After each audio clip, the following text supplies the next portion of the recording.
अल-अमा ज़ुल्म की ऐसी आंधी चली, करबला में मुहम्मद का घर लुट गया। अल-अमा ज़ुल्म की ऐसी आंधी चली, करबला में मुहम्मद का घर लुट गया। हैदरो फातिमा का सुकून छिन गया, कमली वाले नबी का जिगर लुट गया। क्या सुनाऊं ज़ुबां कांपती है मेरी, कुंबे आले खैरुल बशर लुट गया। क्या सुनाऊं ज़ुबां कांपती है मेरी, कुंबे आले खैरुल बशर लुट गया।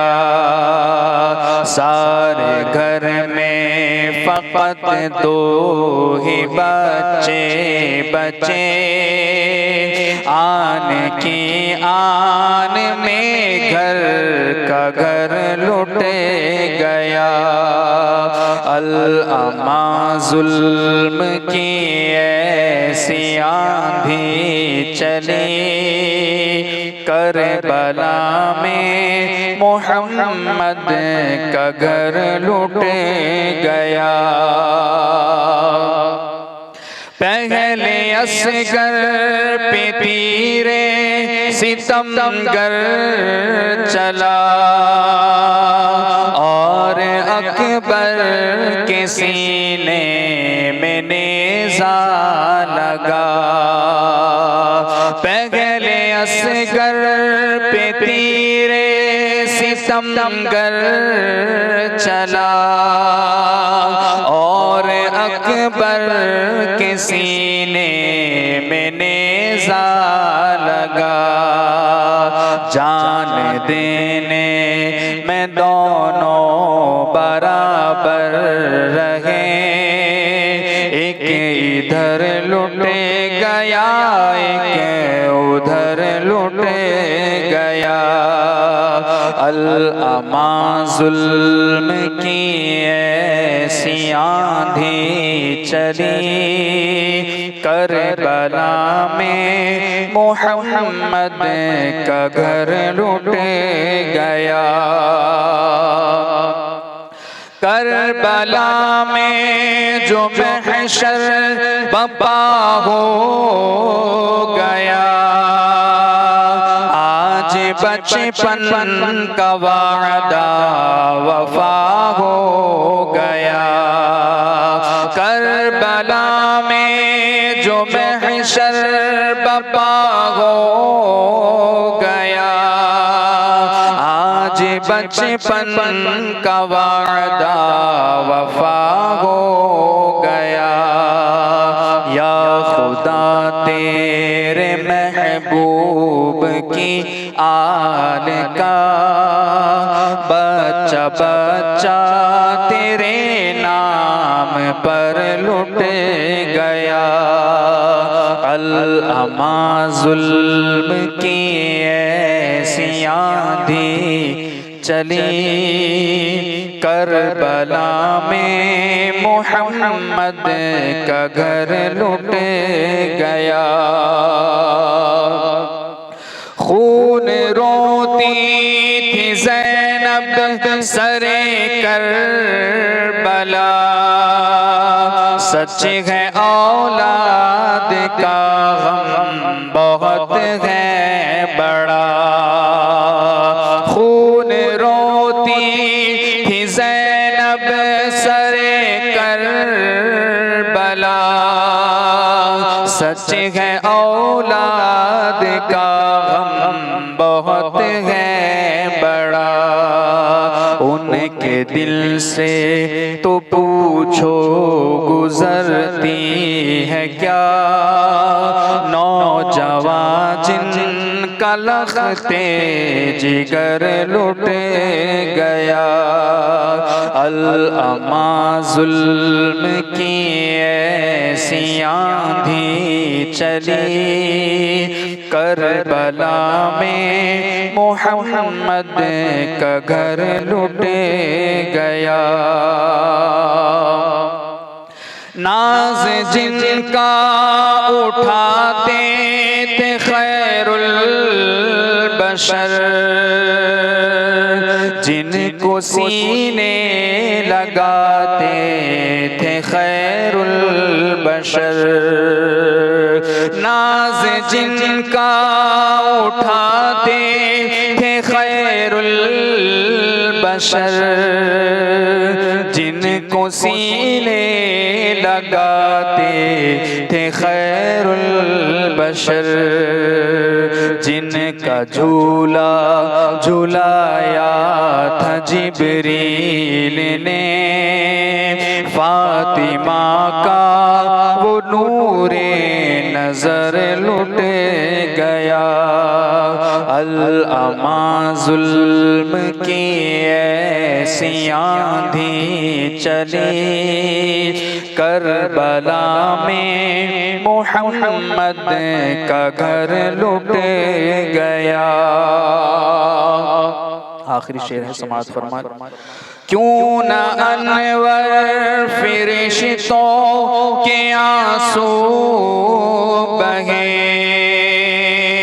क्यों न रो रो के करबल के किस्से कहे, क्यों न अनवर फरिश्तों के आंसू बहे, क्यों न रो रो के करबल के किस्से कहे। फातिमा का दुलारा अली का पिसर, कमली वाले नबी का जिगर लुट गया। अल-अमा जुल्म की ऐसी आंधी चली, करबला में मोहम्मद का घर लुट गया। शायर कहता है, कलमे तौहीद है तेरी शहादत ए हुसैन, कलमे तौहीद है तेरी शहादत ए हुसैन, तू न होता तो न रह जाती सदाकत ए हुसैन, तू न होता तो न रह जाती सदाकत ए हुसैन, तेरी कुर्बानी ने जिंदा कर दिया इस्लाम को, वो रहेगा ताअबद तेरी बदौलत ए हुसैन। तालिबाने मंजिले अमनो सुकून के वास्ते, तेरी कुर्बानी हुई शमए हिदायत ए हुसैन। मिल्लते इस्लाम को मिलता है एक दरसे हयात, मिल्लते इस्लाम को मिलता है एक दरसे हयात, कैसे भूले हम तेरा यौमे शहादत ए हुसैन, कैसे भूले हम तेरा यौमे शहादत ए हुसैन।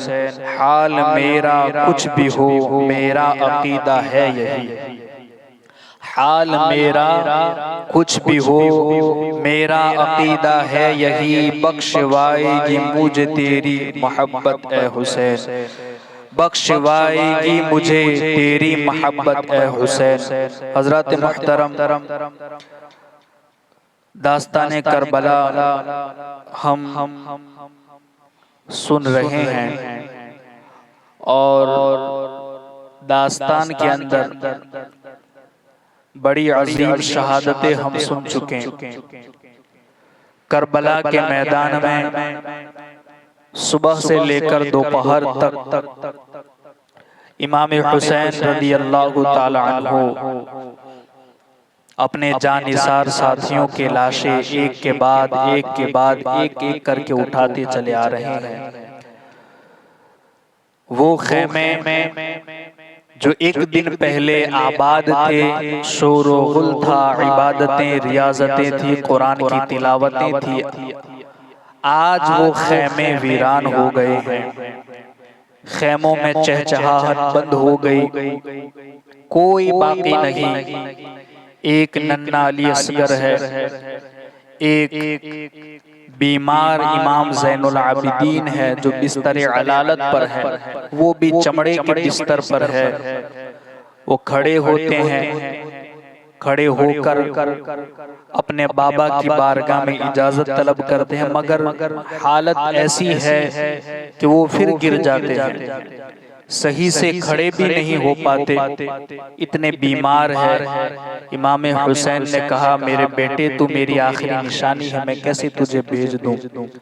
जो जाता है वो वापस नहीं आता, मैं कैसे दुश्मनों की नरगे में, तलवारों में, नेज़ों में, वो दुश्मन जो पहाड़ की तरफ एक लश्कर लेकर के पहाड़ बन करके खड़े हुए हैं, मैं कैसे तुझे वहां झोंक दूं। ये बातें हो रही थी कि हजरत ज़ैनब रज़ी अल्लाह ताला अन्हा अपने भतीजे हजरत अली असगर रज़ी अल्लाह ताला अन्हु को लेकर इमाम हुसैन की बारगाह में हाजिर होती हैं कि मेरे भाई हुसैन, ये छोटा सा बच्चा है, अब इसकी माँ के सीने में भी दूध खुश्क हो चुका है। ये बच्चा प्यास की वजह से, भूख की वजह से रो रहा है, कभी हाथ को बंद करता है, कभी पैर सुकूर लेता है, कभी हाथों को फैला देता है, कभी पैर को फैला देता है, कभी अपनी जबान को बाहर निकाल देता है। तड़प रहा है, प्यासा है। जालिमों ने हमें तो पानी नहीं दिया, हो सकता है इस नन्हे से बच्चे को देख करके उन्हें रहम आ जाए। इस बच्चे के खातिर ने इससे ले जाकर के इनके पास पानी के चंद कतरे अगर इसे पिला दे तो इसकी जान बच सकती है। इमाम हुसैन ने यूं तो जानते थे, मगर बहन की तसल्ली के लिए अपने बेटे हजरत अली असगर रज़ी अल्लाह ताला अन्हु को सीने से लगाया और लेकर के बाहर जालिमों के सामने ये कहते हैं कि ए लोगों, तुमने हमें तो पानी नहीं दिया, तुम्हारे हम मुजरिम हैं, मगर इस बच्चे ने तुम्हारा क्या बिगाड़ा है। ये तो छोटा सा है, ये तुम्हारा कोई नुकसान भी नहीं कर सकता। इस नन्ही सी जान ने तुम्हारा क्या बिगाड़ा है। इसने अपने हाथों को प्यास की वजह से सिकुड़ लिया है, कभी पैर फैला देता है, ये बिलक बिलक करके रोता है, इसकी जबान बाहर आ रही है। 3 दिन का भूखा प्यासा ये नन्हा सा बच्चा है। अगर तुम मुनासिब समझो तो मेरे इस नन्हे से बच्चे को चंद कतरे या चंद घूंट पानी तुम पिला दो, क्योंकि इसने तुम्हारा कुछ नहीं बिगाड़ा। अगर पानी के चंद कतरे, चंद घूंट भी अगर इसे तुम दे दोगे तो इसकी जान बच जाएगी। बार बार बच्चा रो रहा है, मगर उन बदबख्तों ने बजाय इमाम की बात मानने के, किसी ने कहा कि तुम्हें भी पानी नहीं मिलेगा, तुम्हारी औलाद को भी नहीं मिलेगा। किसी ने कहा पानी तो क्या, पानी का एक कतरा भी नहीं मिलेगा। किसी ने कहा, मौर्रिखीन ने अलग अलग रिवायतें लिखी है, किसी ने ये भी कहा कि पानी हम क्यों दे, सांप का बेटा सपोला होता है, हम उसे क्यों पानी दें। किसी ने कहा कि रो रहा है, बिलक रहा है, रुक जाओ हुसैन, हम उसे ऐसा पानी देते हैं कभी नहीं रोएगा।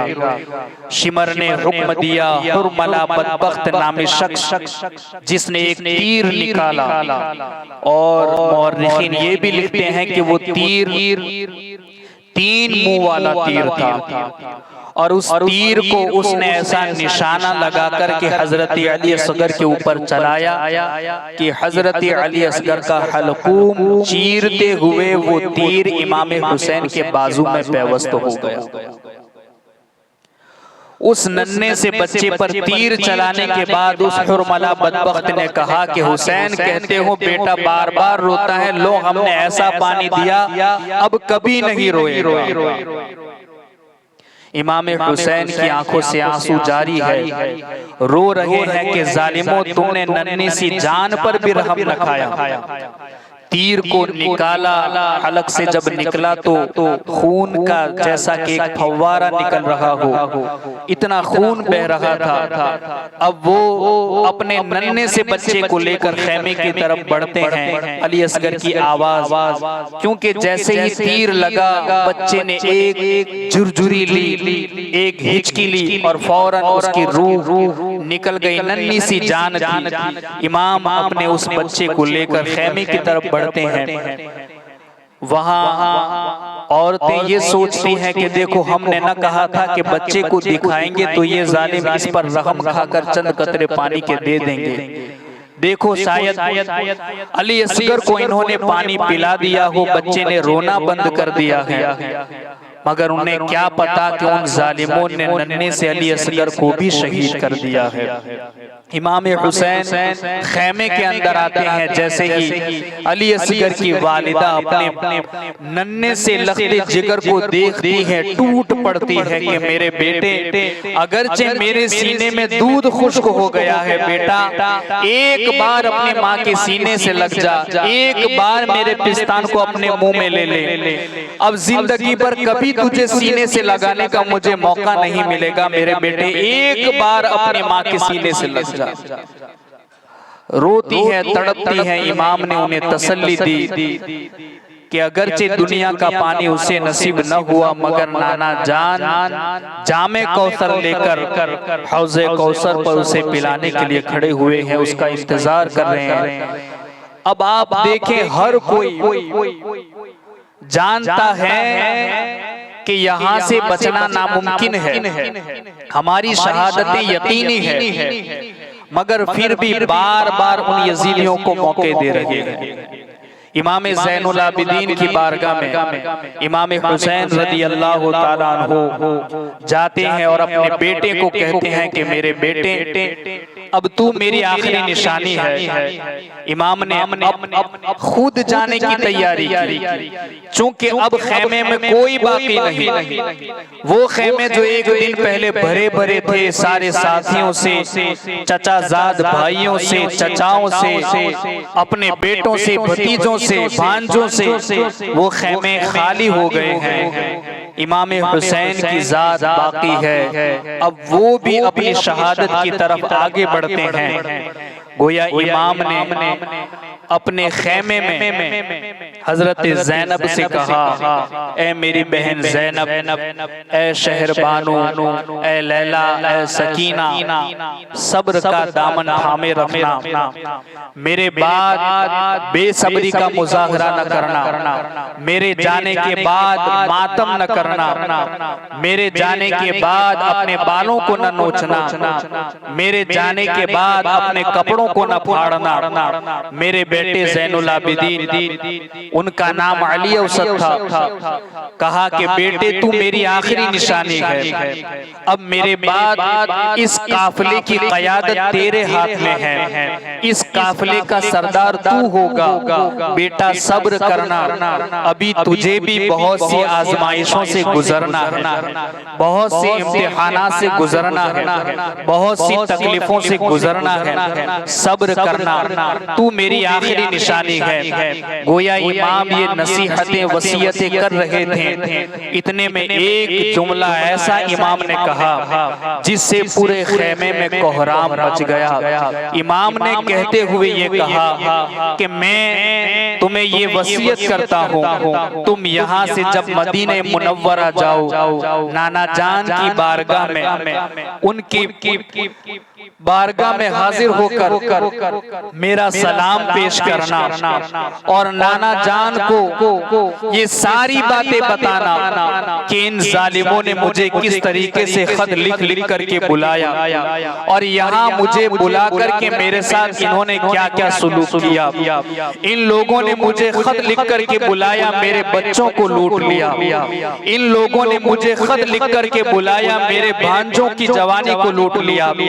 मेरे भतीजे कासिम की जवानी को लूट लिया, मेरे बेटे अली अकबर की जवानी को लूट लिया, मेरे भाइयों की जवानी को लूट लिया, मेरे भाई अब्बास के बाजुओं को लूट लिया।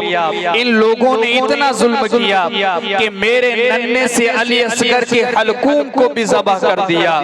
ये सारी बातें नाना जान की बारगाह में बताना कि नाना जान तुम्हारी उम्मत के इस गिरोह ने तुम्हारे नवासे हुसैन को बुला करके ऐसा ऐसा सुलूक किया। अब ये खुतबा दे रहे थे।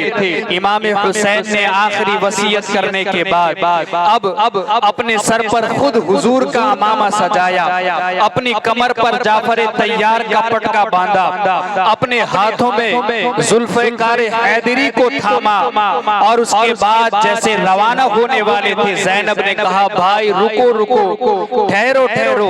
इमाम ने कहा कि बहन अब कोई आजमाइश मत लेना, अब कोई ऐसी बात मत करना। हजरत ज़ैनब अर्ज़ करती है मेरे भाई उन्होंने एक गठड़ी को खोला, गठड़ी खोलने के बाद उसमें से एक 17 पैबंद लगा हुआ दुपट्टा निकाला और कहा कि मेरे भाई इस दुपट्टे को आप पहचानते हो, ये वो दुपट्टा है जब 3 रमजान को माँ फातिमा खातून जन्नत रज़ी अल्लाह ताला अन्हा की आखिरी लम्हात थे, दुनिया से वो रुखसत हो रही थी। उन्होंने मुझे बुला करके कहा था बेटी ज़ैनब जब मेरा बेटा हुसैन करबला में जाए तो मेरा ये दुपट्टा तो अपने पास रख और जब वो करबला में जाए तो इस दुपट्टे को साथ लेकर के जाना ताकि लोगों को पता चले कि हुसैन करबला में तनहा नहीं बल्कि खातून जन्नत के दुपट्टे के साये में आया हुआ है।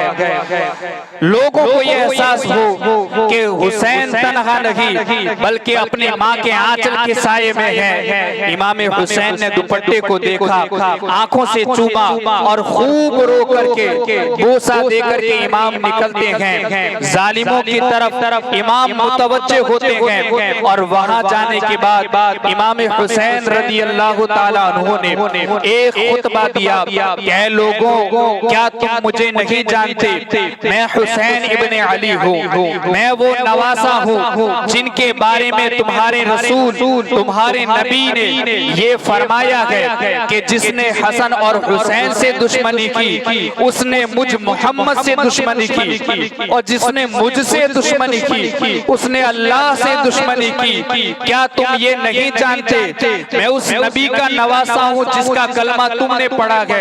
क्या तुम नहीं जानते मैं उस अली का बेटा हूँ जो फातह खैबर है, मैं उस जाफर तैयार का भतीजा हूँ। ये सारी निस्बतें बताई।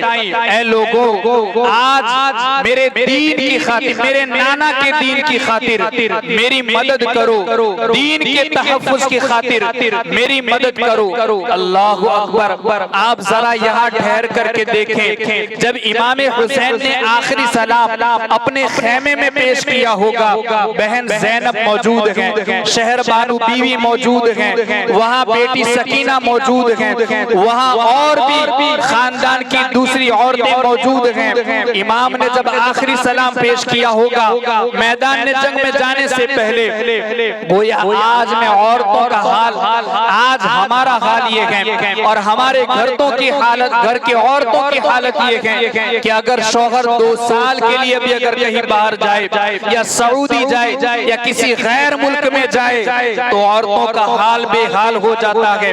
शौहर 15 दिन के लिए अगर घर से बाहर रहे औरतें बेकरार और बेचैन हो जाती हैं। ऐ इमाम तेरी बीवियों की अजमतों को सलाम, जब तूने आखिरी सलाम पेश किया होगा तेरी बीवियां तुझे देख रही होगी, उन्हें ये पता है कि हम बेवा होने वाली हैं।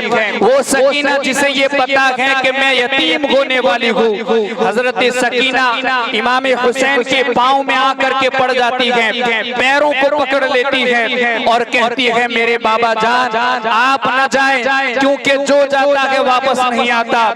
भाई कासिम गए वापस नहीं आए, चचा अब्बास गए वापस नहीं आए, भाई अली अकबर गए वापस नहीं आए, भाई ओनो मोहम्मद गए वापस नहीं आए, यहाँ तक कि मेरा नन्ना सा भाई अली असगर भी गया वापस नहीं आया। मेरे बाबा जान अगर आप भी चले जाएंगे आपकी सकीना सकीना किसके सीने पर सर रख करके सोएगी? आपकी सकीना को कौन अपने सीने पर सुलाएगा? आपकी सकीना के नाज कौन उठाएगा?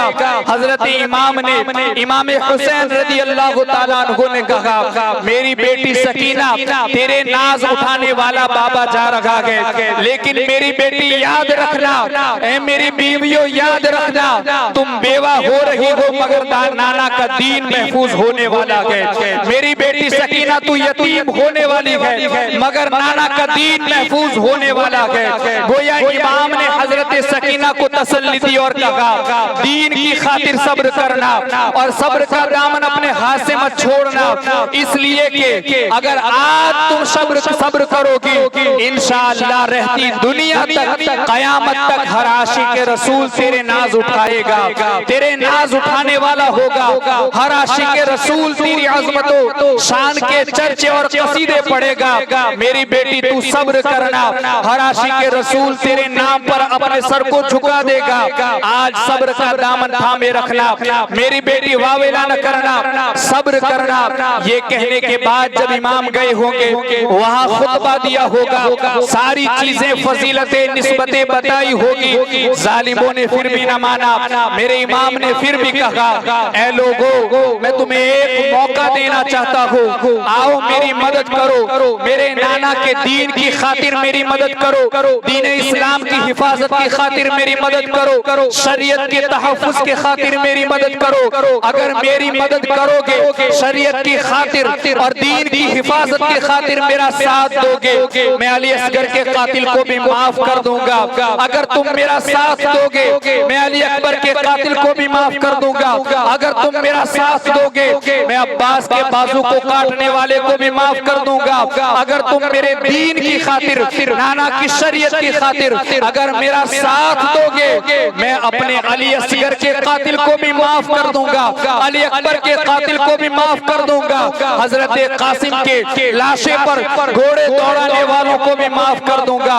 मेरा साथ दो, दीन की खातिर मेरा साथ दो। ओ कातिलों, ओ जालिमों, मुझे अपनी औलाद से ज्यादा मोहब्बत नहीं है, मुझे नबी के दीन से ज्यादा मोहब्बत है। अगर तुमने दीन की खातिर मेरी मदद की तो मैं अपनी औलाद के कातिल को भी माफ कर दूंगा। मेरा साथ दो, एक शराबी का साथ छोड़ दो, एक जानी का साथ छोड़ दो, एक ऐसे शख्स का जो कुरान की अजमत का मुनकिर है, जो कुरान के अहकाम का मजाक उड़ाने वाला है, जिसने महरमात के साथ निकाह को हलाल करने की कोशिश की है, जो ऐलान शराब को आम करने वाला है, जिसने नबी के दीन को पामाल करने की कोशिश की है, उसका साथ छोड़ दो, मेरे साथ खड़े हो जाओ। तुम मेरा साथ दोगे, कल कयामत के दिन नाना के सामने तुम्हारी शफाअत की जिम्मेदारी मैं लेता हूँ।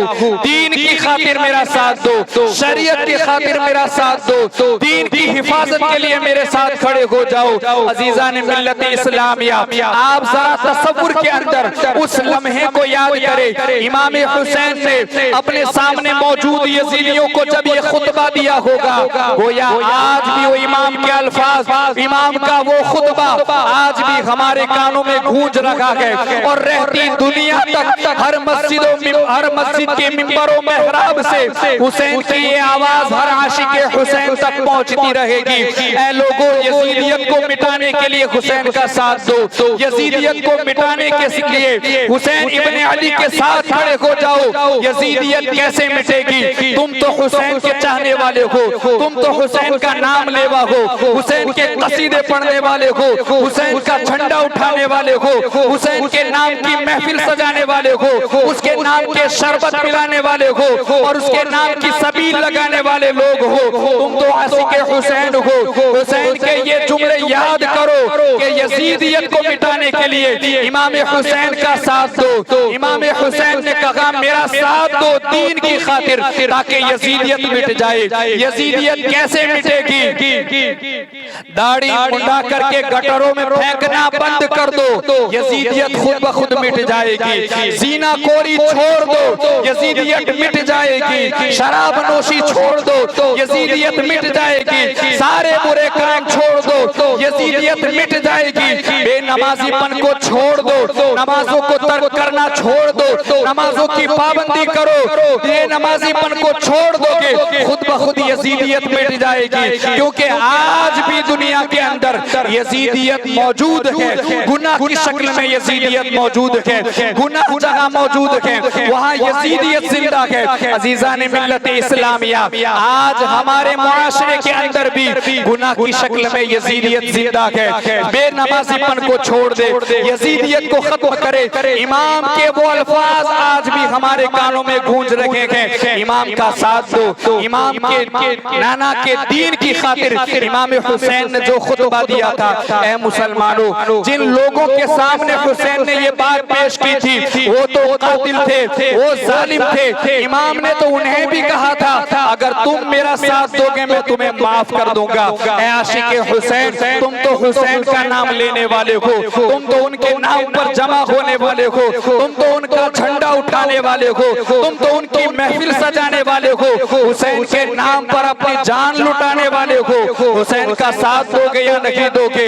हुसैन कह रहे हैं यजीदियत को खत्म करना है, नमाजों की पाबंदी करना शुरू कर दो। यजीदियत को खत्म करना है, दूसरों की इज्जत पर हाथ डालने की बजाय अली अकबर की तरह इज्जत के तहफ्फुज के लिए खड़े हो जाओ। अगर यजीदियत को खत्म करना है, नमाजों की पाबंदी करो। यजीदियत को खत्म करना है, बेनमाजीपन को छोड़ दो, कुरान की तिलावत को शुरू कर दो। नमाज के अहकाम को जानकर पाबंदी के साथ बाजमात नमाज पढ़ने की कोशिश करो।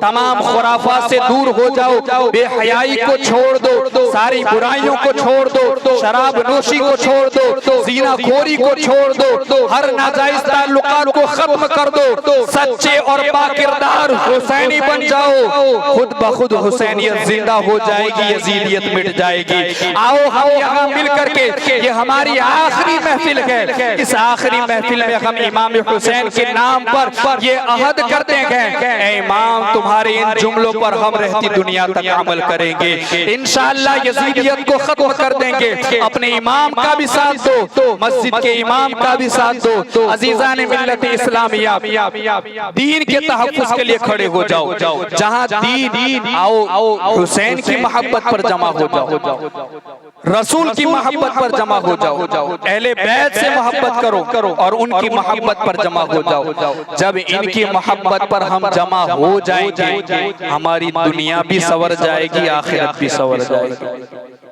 हुसैन ने खुतबा दिया, उन्होंने तो न सुना न माना। उधर से एक बदबख्त ने कहा बातें मत करो, जो करने आए हो वो करो। इमाम ने कहा मैं तो ये आखिरी हुज्जत तमाम करने आया था। ये मत समझना कि हुसैन मरने से डरता है, ये मत समझना कि हुसैन मौत से घबराता है। मैं तो तुम्हें आखिरी मौका देना चाहता था, ताकि कल कयामत के दिन तुम ये न कहो कि हुसैन ने आखिरी लम्हों में हमें मौका न दिया।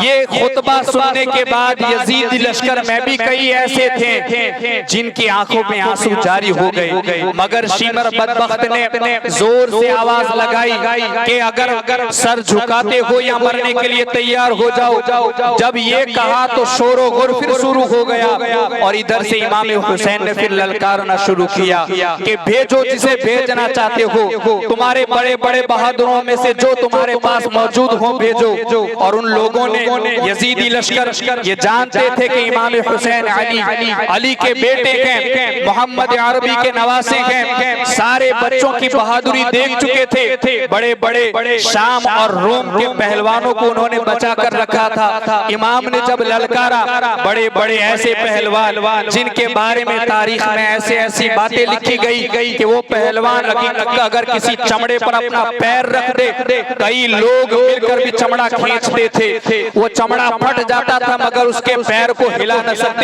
ऐसे बड़े बड़े जिस्म वाले पहलवानों को, हाथी की तरह मजबूत जिस्म वाले लोगों को बचा करके रखा था। इमाम ने जब ललकारना शुरू किया, उन पहलवानों की बारी आई, एक के बाद एक मैदान में जाते हैं। मेरे इमाम एक एक वार में 2 टुकड़े कर देते हैं। हर एक के टुकड़े इस तरीके से नीचे गिरते हैं जैसा कि खीरा कट रहा हो, जैसा कि गाजर कट रही हो। लोगों ने देखा कि अगर अगर एक एक करके जाते रहे, ये तो अली का बेटा है, जुल्फिकार हैदरी उसके हाथ में है, अगर हम एक एक करके गए, अगरचे वो 3 दिन का प्यासा है, 3 दिन का भूखा है, मगर एक एक करके गए तो ये इसके साथ हम इसके साथ हम जंग नहीं कर सकते, हमारे बस की बात नहीं है। अगर इसे घेरना है, इसे मारना है, इसे कत्ल करना है, चारों तरफ से हमला करना होगा, चारों तरफ से घेर करके नेज़े बरसाए गए, तलवारें चलाई गई, मगर मेरे इमाम की तलवार ऐसी चमक रही थी, कोई वार अपने सीने पर नहीं खा रहे हैं। जब ये वार भी नाकाम हो गया, फिर उन्होंने कहा दूर रहो,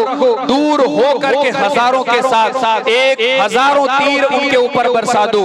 अब तीरों की बारिश इमाम हुसैन पर कर दी गई, यहाँ तक के पूरा जिस्म छलनी हो गया, घोड़ा जख्मी हो गया, यहाँ तक कि अब वो दौड़ने की कैफियत भी उसकी हालत नहीं है, उसकी कैफियत ये बन चुकी है, घोड़े से नीचे तशरीफ ले आते हैं, उसके बाद फिर जंग करते हैं। इमाम हुसैन की पेशानी के अंदर जहर में पूजा हुआ एक तीर आकर के यहाँ पैवस्त हो जाता है, इमाम जमीन पर तशरीफ ले आते हैं। उसके बाद जालिमों ने नेज़ों से वार करना शुरू कर दिया, नेज़ों से मारा। इमाम ने जैसे ही देखा कि अब मैं जख्मी हो गया हूँ और मेरा आखिरी वक्त आ गया है, फौरन अपने सर को उन्होंने सजदे में रख दिया, और जैसे ही सजदे में रखा, जालिमों ने सरे मुबारक को तने मुबारक से जुदा कर दिया। इन्ना लिल्लाहि व इन्ना इलैहि राजिऊन। इस तरीके से दर्दनाक इमाम हुसैन रज़ी अल्लाह ताला अन्हु की शहादत होती है। अजीजान मिल्लत इस्लामिया, खुद इमाम तबरी इब्न जरीर तबरी ने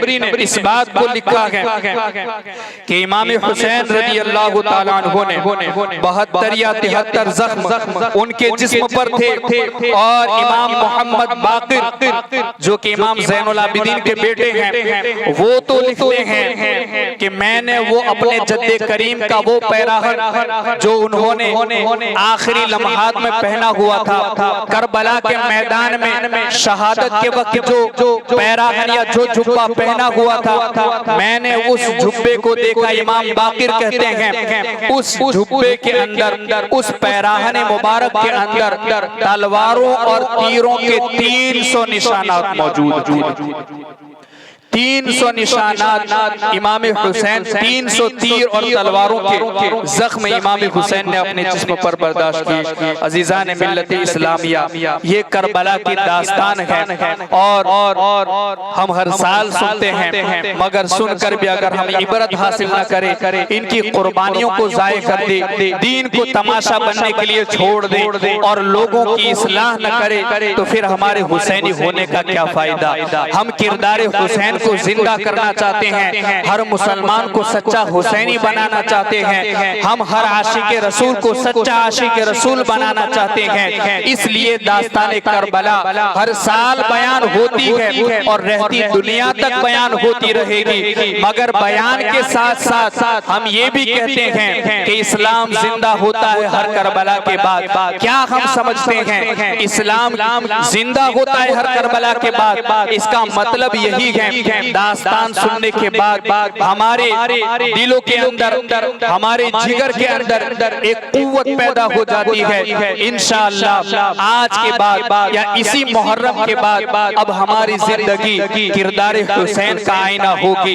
अब हम नमाजों की पाबंदी करेंगे, बुराइयों को छोड़ देंगे, बेहयाइयों को छोड़ देंगे, इमाम हुसैन का साथ देंगे, हुसैनियत को जिंदा करेंगे और हुसैनी किरदार को मुआशरे के अंदर आम करने की कोशिश करेंगे। अगर ये हमारा किरदार और ऐसी नीयत रखी, इंशाअल्लाह एक न एक दिन इनकलाब जरूर पैदा होगा। एक न एक दिन ये सारे खुराफात मुआशरे, मुसलमानों के मुआशरे से खत्म होते नजर आएंगे। हम दुआ करते हैं, क्योंकि बुजुर्गान दीन ने ये भी कहा है कि जब हमारे बुजुर्गों की शहादत की रिवायतें पढ़ी जाती है और ऐसी महफिलों में जो दुआएं की जाती है, अल्लाह रब्बुल इज्जत उन दुआ दुआओं को कबूल फरमा लेता है।